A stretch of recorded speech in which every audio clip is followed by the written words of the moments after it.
Hey, and welcome back to Big Asian Energy. Have you ever wanted to write a book or publish a story of yours or just share your story in general, but felt like there maybe wasn't space for someone like you? Well, you're not alone. Apparently, over 90% of published authors in the US are white. And not only that, something like 90% of the people working in publishing the industry itself is white. And as a result, because there's so few spaces where Asian Americans or writers of other backgrounds can speak up, it's a little bit different for us in the pressures that we feel. Today, in this episode, we are talking to the woman who is changing all that. Jafreen Uddin is the executive director of the Asian Americans Writers Workshop. In fact, the first woman to lead the organization in its 30-year history. With past roles at Penn America, NYU, and the Brennan Center, she spent her entire career building platforms for underrepresented voices and reshaping who gets seen, heard, and published. Welcome to the show. Thanks for having me. Happy to be here. Oh, that's great. Okay, so before we started chatting just now, we've been talking quite a while. There's so much that we could talk about, but just give us a little bit of a context here. What is the Asian Americans Writers Workshop, and what do you folks do? Yeah. So we are a literary nonprofit. We've been around since 1991. We actually started, the organization was founded by four friends meeting up in a Greek diner.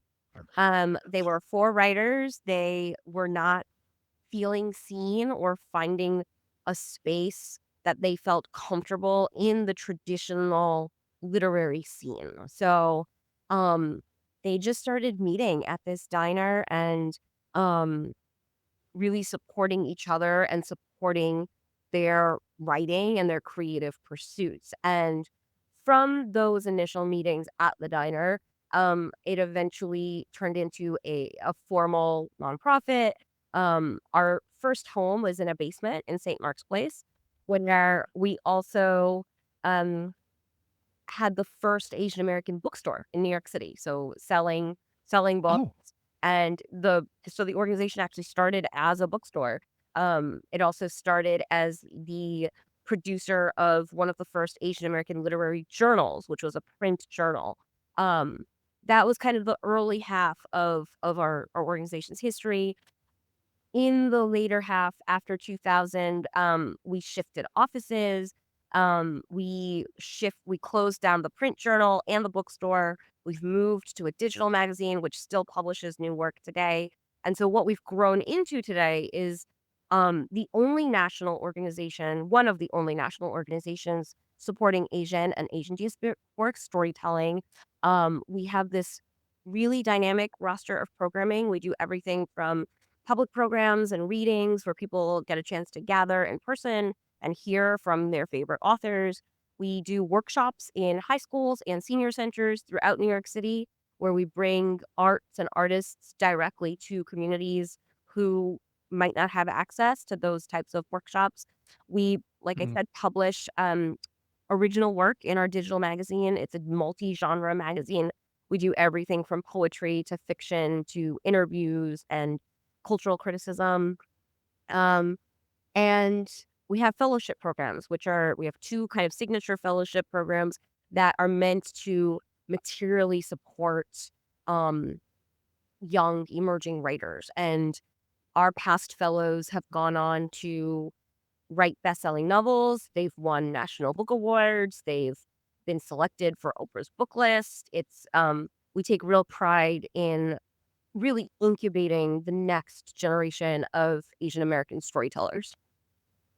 wow, that's huge. So it's not just a workshop the way we think of, like, oh, okay, well, I'm going to go attend a workshop. It's an entire, it sounds like platforms and publications and organizations that support writers that have come through.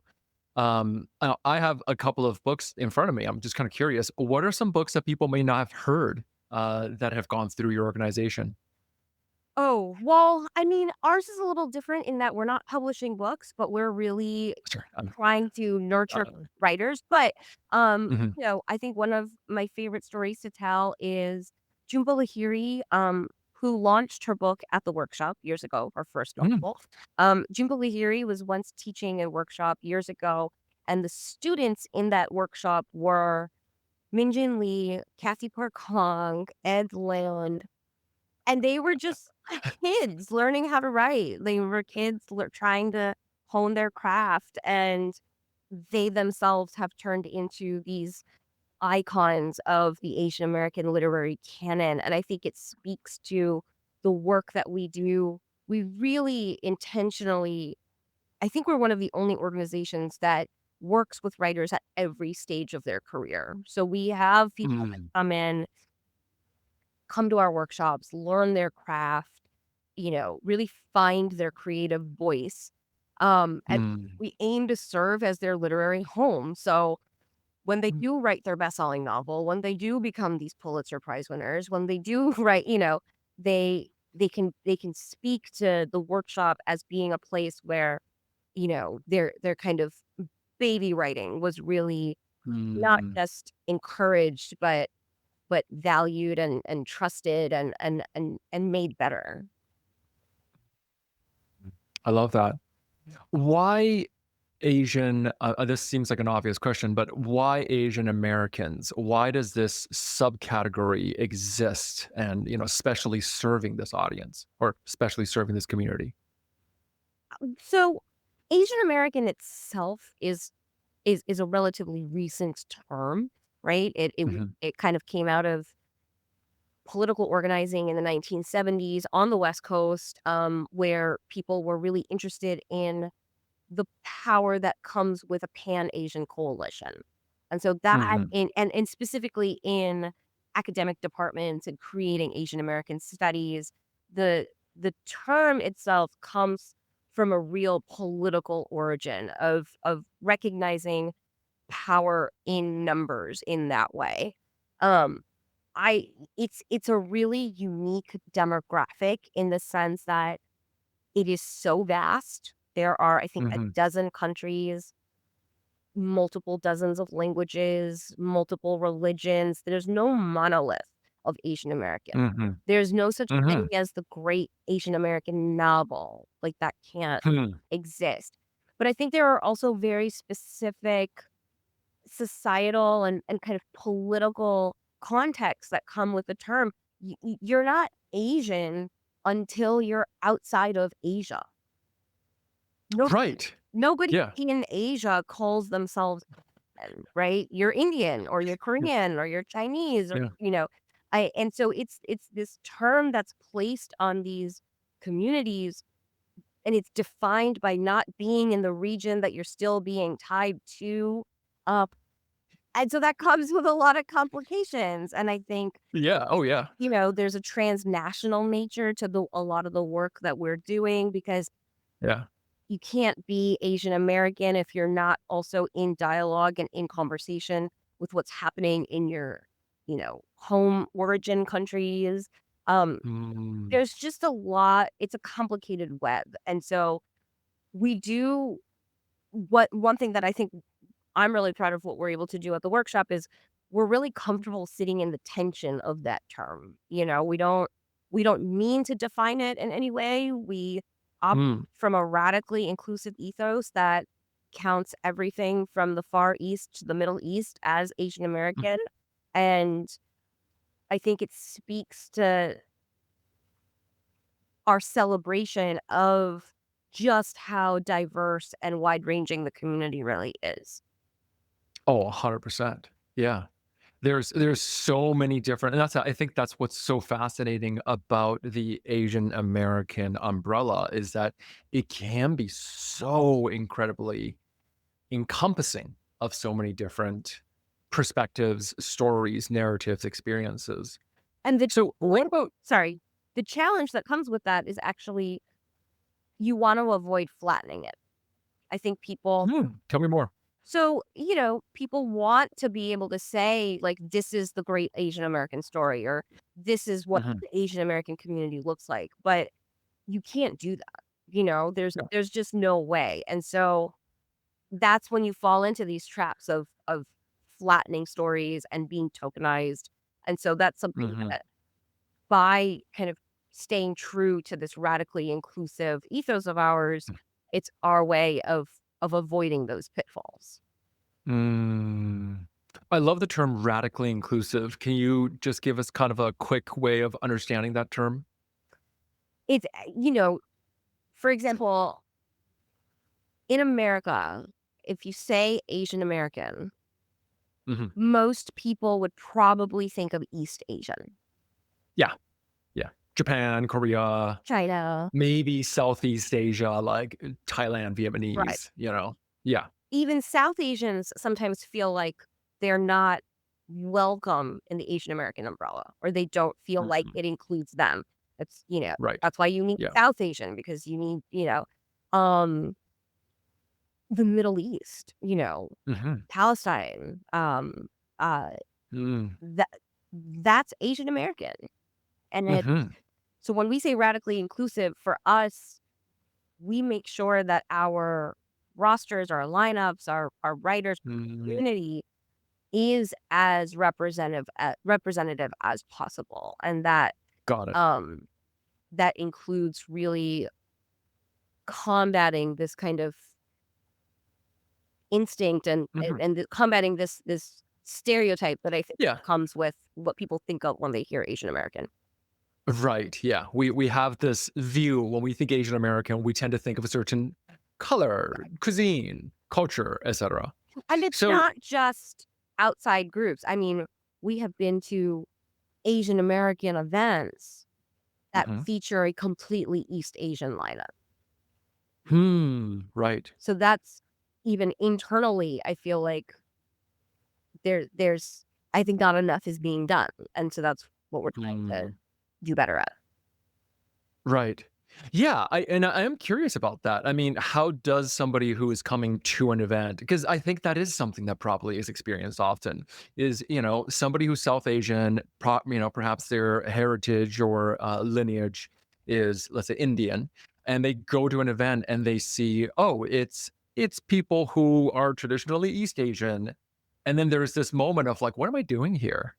Right? Like who am I to be in this space? Should I go find another space? The ironic nature of inclusivity being exclusive. Yeah. And I mean, that's, part of our project, and part of what we do is we intentionally create programming lineups that are diverse. We've launched Mhm, South Asian books, we've launched East Asian books, we've launched Middle Eastern mhm, books. Our fellows are a diverse class. But also, I mm, think just as importantly, when we talk about our mission, we talk about Asian American writers and readers. And I think that mm, additional clause is also important, because we want mm, our audiences to be even more diverse. Like, you don't mm. have to be Asian American to come to an Asian American Writers Workshop event. It's Sure, open to everybody. absolutely. It's, we're celebrating writers that are Asian American, but everyone can be a part of that celebration. Mm.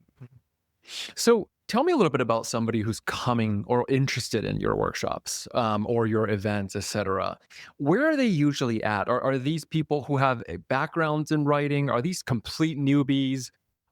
Do they have to? Do you have to have like an MFA to come and join? I mean, some of the names like Kathy Park Hong and all these names that you guys have supported is pretty intimidating. Yeah, I mean, it ranges. I mean, I can speak from personal experience. I first became familiar with the workshop just as an attendee. I was working in New York City, and I would get these kind of notifications about events featuring writers that I had either read or was interested in hearing from. And I'm not a writer, and I don't have an MFA. I majored in political economics, and I've worked in nonprofits, and so I would just come to the events because I wanted to hear from writers. I'm a reader. I love reading. I've always been a reader. So that's kind of one end of the spectrum. But then you also have people who either are or have pursued their MFA, that are Mm, trying to find their footing in a writing career, or maybe they mhm, have a day job, but they want to find time to pursue their creative interests. And one way to do that is to come to our events and participate, mhm, and, join our workshops. So there's a real spectrum of ways. And that's part of the reason we do have such a diverse roster of programming, for us, the goal is to have as many possible ways for people to plug in a way that works for them. You can be Hmm. as active or not active as you want. Hmm. Got it. I like that. And this is probably the biggest question. So, for somebody who's, let's say, listening to this and it's like, I've got a story to tell, I want to write a book, where do they start? You got to write it. I mean, what? So much of writing. I love that answer. You got to sit and write it. Well, you get a pen, you get a piece of paper. I think something that people hear, whether it's from mentors or, you know, you need that routine, whether it's write Mhm, 10 minutes a day, whether it's mhm, writing for an hour a day. Are mhm, you giving yourself time to devote to your craft? And I think the mm, role that an organization like ours plays is you can be in community with other people who are having that same struggle. You can go to an mhm, event and you can meet other people who are trying to get that novel, who are working on this project mhm, of poems, who appreciate hearing from other writers. Um, mhm, Writing is such a solitary act, but mhm. it's also, I think, it requires community, and Yeah. that piece of it is kind of our role in that ecosystem. Yeah. And just speaking from my own personal experience, having spent the last 2 years, basically hiding in a tiny hole writing a book, it is such a lonely experience because unlike anything else, working at a company, doing a job, you usually have people around you who give constant feedback. You'd create something and then you'd hear how it's doing, or at least you see how it's doing. Versus writing, it is kind of like being in a cabin by yourself in the middle of the woods. And anything you say is just being echoed back as silence. Um, as, right? Like writing is such a difficult process sometimes. I never realized how lonely it can be.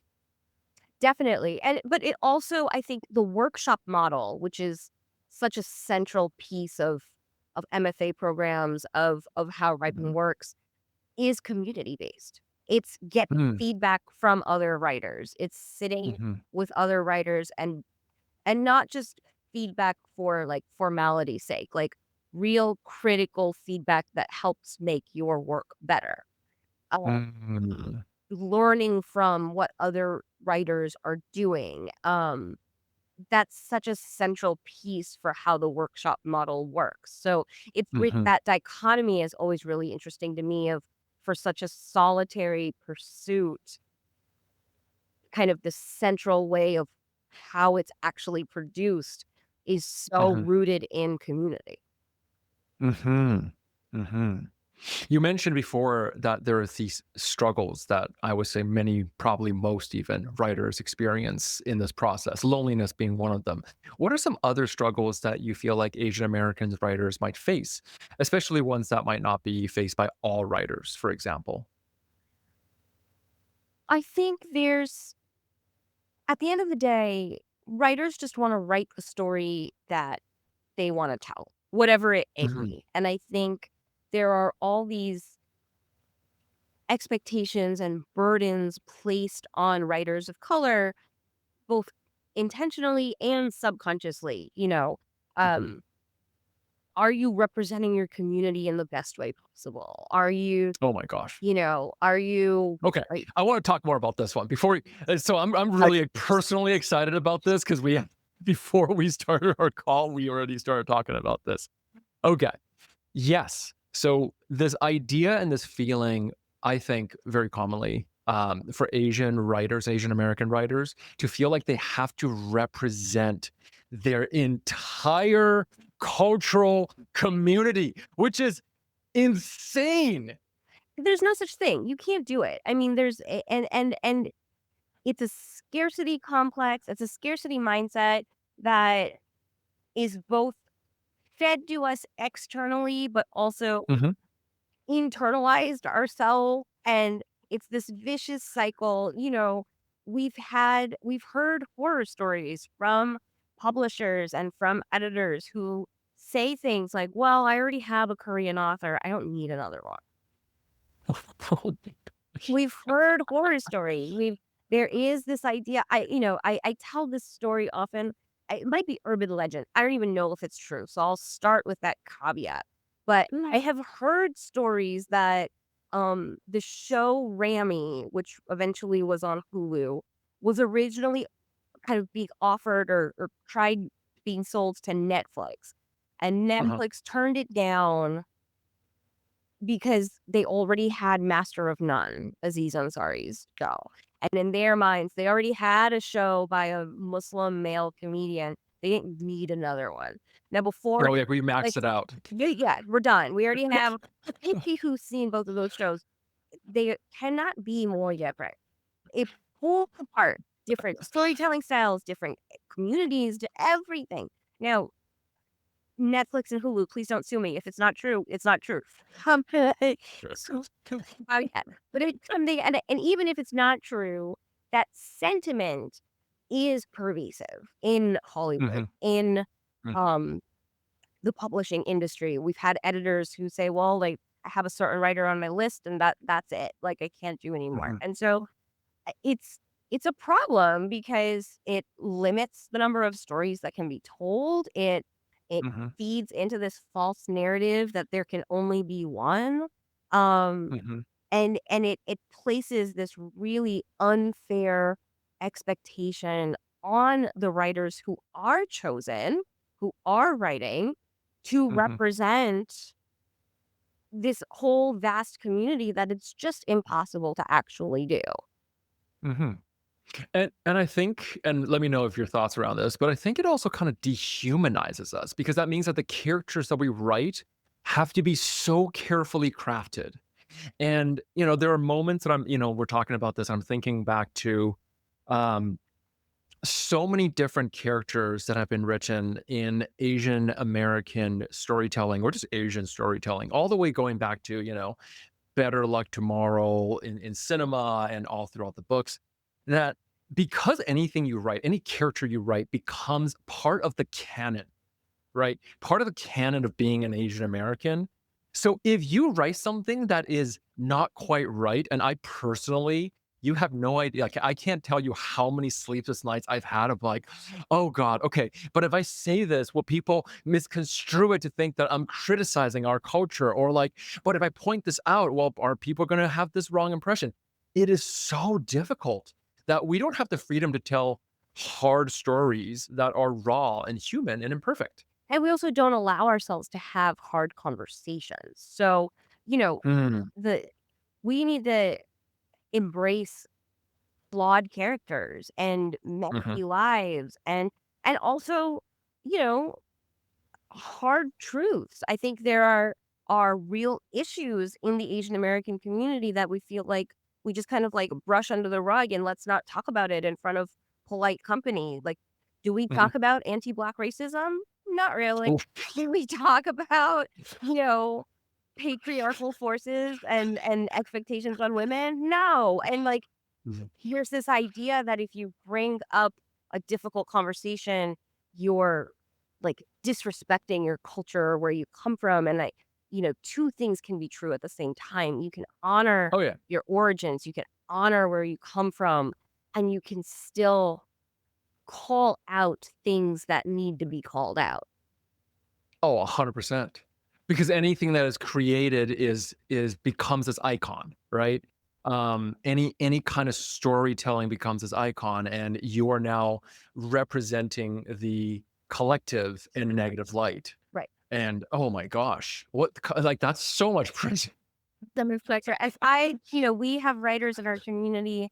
I can think of one example that I really loved. It was three South Asian writers Uh-huh. who, during the pandemic, when we were all kind of quarantined and isolated, they chose to meet every day on Zoom and form kind of their own writing group. And it was this Mhm. beautiful demonstration of sisterhood and just kind of moral support during this really Mhm. kind of crazy time. And that in itself is really beautiful. And I think like a great demonstration of writers helping writers. But if you look a little bit deeper, the the kind of powerful message it's sending, all 3 of their books are gonna go to the same editors, and they're going to be competing against each other because they're all South Asian female writers.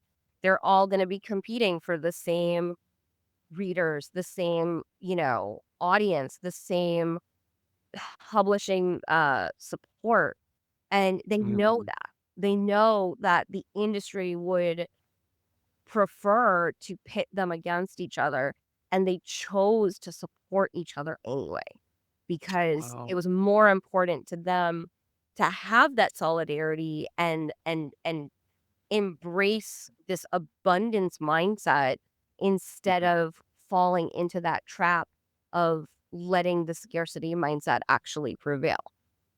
Mm. Have you found that to be the case these days for Asian writers who are, trying to get a publishing deal? That they're competing oftentimes for that, like, one Asian spot? Maybe implicitly, I'd like to think it's getting better. I'd like to think Mm. hearing more stories, but the publishing industry itself has always been so opaque and such Mm. kind of a gate kept boys club. And it's hard for any writer, regardless of where you Mm. come from. And I think it, the expectations and the challenges just increase when you have all these other burdens as a writer of color. Mhm. Right. Absolutely. Because again, if you're a writer of color, then what you write is under that specific category. You can't just write a teen novel. You can't just write a romance novel. You can't just write an adventure story. Yours is an Asian teen novel. Yours is an Asian adventure story, which has all the caveats, all the pressures, all of that. And I think it's also there's a lot of, who are you writing for? And there's who you want to write for as a writer, but then there's who you're maybe told you need to be writing for Mhm. by the publishing industry, right? When we say Mhm. mainstream, like, what does that really mean? It means white people. Yeah. It's just, Yeah. which is Let's be honest. like, why is that the case? And so, Oh my gosh. Yeah. why do we need to italicize foreign words that we include if they're just why do we need to like define what something is? Like, I think Mhm. there's a real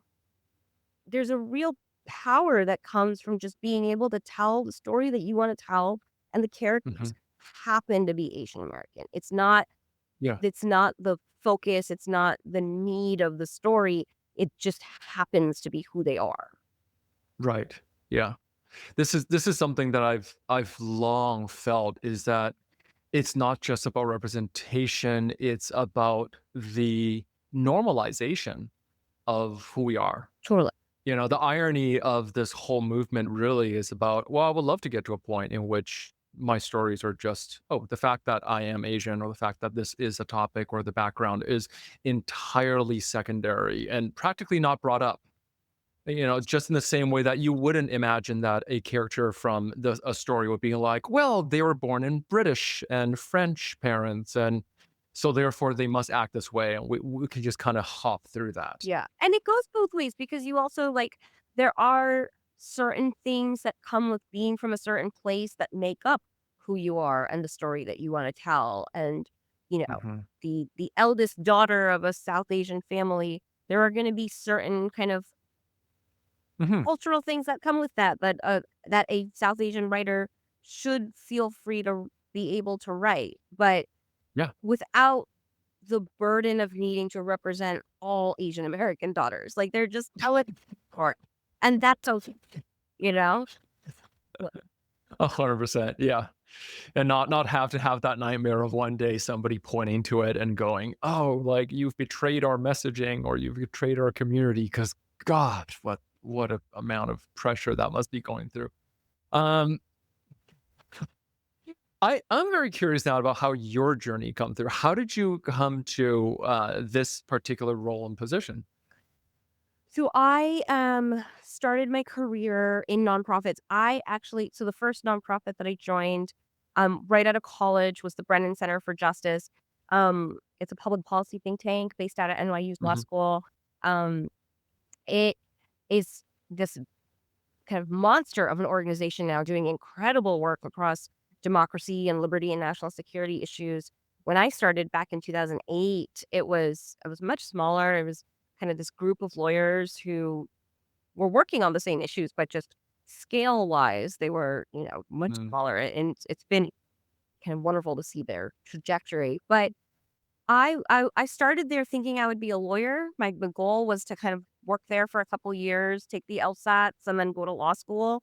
I took the LSATs. I worked there for a couple of years, and working with lawyers made me realize that I didn't want to be one. So I could so relate. that's not for me. And I started off as an executive assistant. I was working with senior leadership there, and I had this unbelievable opportunity to just have these mentors. I mean, my supervisors there, I got really lucky. I think I've always been very lucky in kind of the supervisor lottery. I've never had a bad boss. And they've really always kind of taken me under their wing and found opportunities for me. I was able to move into communications and event planning because my supervisor had them create the job for me because they wanted to Mm. keep me around. And it's been this kind of these moments of just like sometimes dumb luck that have been helped me. I kind of fell into my I remember as an assistant, a big part of my job was like when somebody's was going away or when it was someone's birthday, I was in charge of like the party planning because that's what an executive assistant does. And I also love planning parties. And he, I didn't know public programming was a career field. I Yeah. just liked to throw parties, and Yeah. I was always the one like picking out gifts for whatever, and so when this position opened up to really build out public programming at the Brennan Center, my boss literally made the case. She said, "She's so good at this, we should give this to her." And this was I had never done public programming. I just knew how to throw a good party, and they trusted and I was able to really learn the nuts and bolts of public programming and the role that public programming can play in advocacy.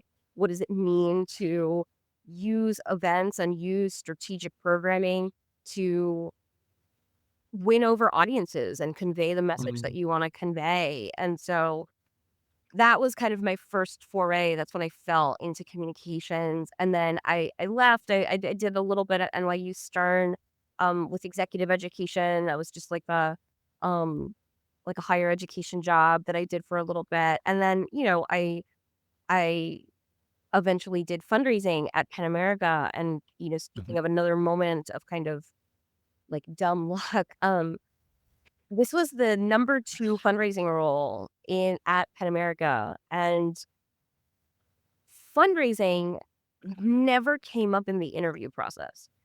We took Uh, events, we talked about, you know, up stuff that would make up my work portfolio and I had a great interview um and then I got the job and I started and I think it was my 2nd week on the job and my then boss, we were talking about something and we were talking about our backgrounds. And keep in mind, I'm the number 2 fundraiser at this multi-dollar nonprofit, and she looks at me and goes, "You've never fundraised?" And no, I do events. It's like, Oh my gosh. whatever. Go then. Events are part of fundraising. Like, it Yeah, wasn't a totally. dense job, so I could Yeah. see how it could happen, but I didn't have that traditional nonprofit. And going back to mentors and supervisors that have been Uh-huh. so supportive. She took me, um, really under her wing and taught me everything there is to know about nonprofit fundraising. And, Mm. when I added that to my public programming skills. It was kind of like I was building this toolkit for nonprofit management.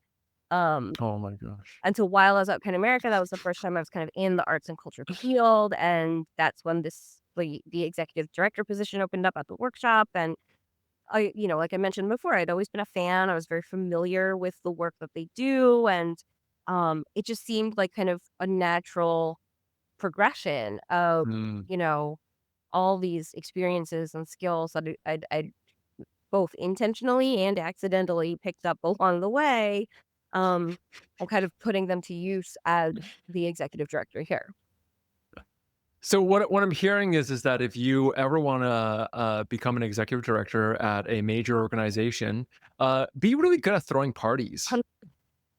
100%. That's exactly right. I think a lot of the skills are verbal, and I, maybe find a way to put it in words, but Yeah, that's really what you need. I love it. So speaking of throwing events and throwing parties, let's say that we're talking to an author.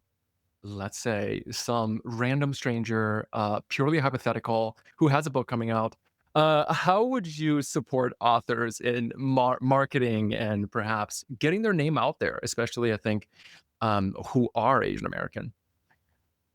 I think for better or worse, in this age of social media, authors need to turn into marketers themselves. Mhm, And, your publicist and your agent, they're obviously there to help support, but I feel like the most successful writers that I've seen in terms of engaging their audience mhm, put in the work of really marketing their work and marketing them. mm, And sure, mm, it's an but it's tricky because you wanna do it in a way that's authentic to you. I think audiences are really smart and can mm, sense inauthenticity fairly quickly. So, mm, you know, don't tweet every day because you think you have to, but mm, really think about ways you can reach a larger audience on kind of whatever platform feels best for you. So, mm, you could be an academic that feels most comfortable at home on Substack. You could be mhm, like an artsy kind of creative writer that feels Instagram. It's really, I feel like picking one platform and doing it well mm, is really important. Um and doing it in a way that's true to who you are and who you want to be. Um and then in terms of the way we step in, we host book lunches, um we invite people to participate in different panels. We try to bring attention to writers and their books in a way that makes sense for us. And so we're also always there. lovely. Thank you for answering that purely hypothetical question. Um, we along the way we've talked a little bit about what it's like for authors, especially first-time authors, going through the process of doing this alone. This is such an incredible resource, and we talked about what it can feel like to be an Asian author navigating the complexities of trying to both be an author and also be Asian, which sometimes seems like it's an odd intersection you don't expect to go into. So I guess the question that we're going into is looking forward in 2025 and also in the future, what do you think is the writing industry going to look like for new or existing writers? So in the past few years, I think there's been a lot of intentional effort to really diversify voices in the publishing industry. Mhm. Um, I think it's really hard. The publishing industry at the end of the day needs to make money. Yes. That's a business. They're worried about their bottom line. Fine. Um, I think there's also people don't realize it, and I don't think it's talked about in this way. The publishing industry is in many ways a luxury industry. If you're Mhm. talking about your average consumer buying something that costs about $20 for a new book, Mhm. having hundreds of them, and maybe never even opening them. Mm. That's a certain demographic of person when you think about like a Mhm. book buyer. I'm saying book buyer intentionally because I think that's different than reader. Hmm. The publishing industry is very focused on book buyers. Hmm. That's a very specific demographic compared to readers, which is much wider and much more inclusive. And so Mm. decisions about who to publish, what to publish, it's very has traditionally been focused on the book buyer. Um, Hmm. I think there have been a lot of really important leadership positions that have been filled in the past few years where there are people in decision-making roles now at some of the biggest publishing houses in the country who are now focused more widely on the reader and are really working Hmm. intentionally. Um, and I can give a really kind of cool example of that. There was somebody who was appointed to um a leadership position at one of the big 4 publishing houses, and, it's an old friend, somebody that I've worked with, in the past, and he reached out to me and, traditionally, when you think about the way that authors reach editors at these big 4 houses, they don't even read anything that doesn't come from an agent. So they're not even Hmm. reading your if you don't have an agent, your manuscript doesn't even make it to their desk. Um Mm. And that's a way of gatekeeping. That's a way of, Mhm. filtering that can work against writers of color. Um, Mhm. and he and I chatted when he got appointed, and he said, what can we do? Like, how do we disrupt this model, um, in my own way? Like, how can we change? Like, you can't change the whole thing overnight, but Mhm. there are really important people in place now that I think are trying to disrupt how things have traditionally been done. And this was one example. And what we landed on was, we have fellowship programs. We have about 8 fellows that come in every year that we work with. Um, we arranged for an annual pitch session to take place between our fellows and top leadership at this publishing house. And Mm. there's no agents, there's no gatekeeping, it's a way for top leadership to hear from people that we believe to be the best and the brightest kind of young new writers in the country. Mhm. Uh, Mhm.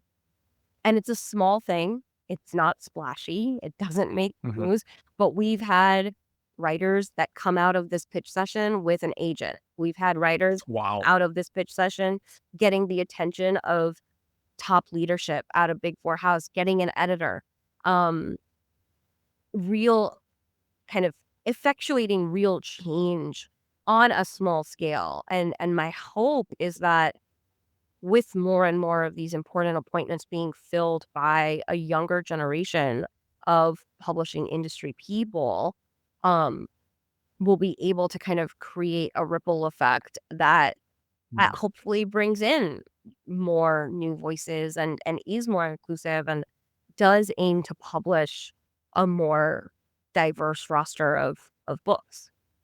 Mm. I love that. So I think that's a perfect segue into how do listeners find out more about the events that you are putting together or your organization is putting together and be part of, the movement of the Asian American Writers Workshop. AAWW.org. Everything we do is on there. Our magazine is published on there. It's free, accessible to the public. All of our events are listed in there. The majority of our in-person events do happen in New York City. So if folks are in New York City, they should feel free to stop by. But we do post our events on YouTube. We post videos on YouTube. We have an active Instagram account where we do try to remain digitally accessible along with being physically accessible. But AAWW.org, sign up for our newsletter, join us as a member. Um, we do a lot of fun stuff. That is the perfect lead off. You heard them. Check out AAWW.org, as well as any of the links that we're going to put into the show notes here, including their social media websites and links. Yeah. Instagram, YouTube, all the stuff, all the good stuff. All of it stuff. TikTok, maybe. I My comms team would know. I think we have a TikTok. But I'm too old to know if it's what we're doing, but that's my path. They know what we're doing. Hey, I think TikTok's getting more and more popular among older generations these days as well. I mean, myself, I'm on TikTok, and I can certainly say I'm probably not in that teenage demographic anymore. At least I don't think I pretend to be anymore. Thank you once again so much for being on the show, Jeffreen. Thank you so much for your time. Ladies and gents, anyone who's listening, please check out aw.org. Thank you. Thanks, everyone.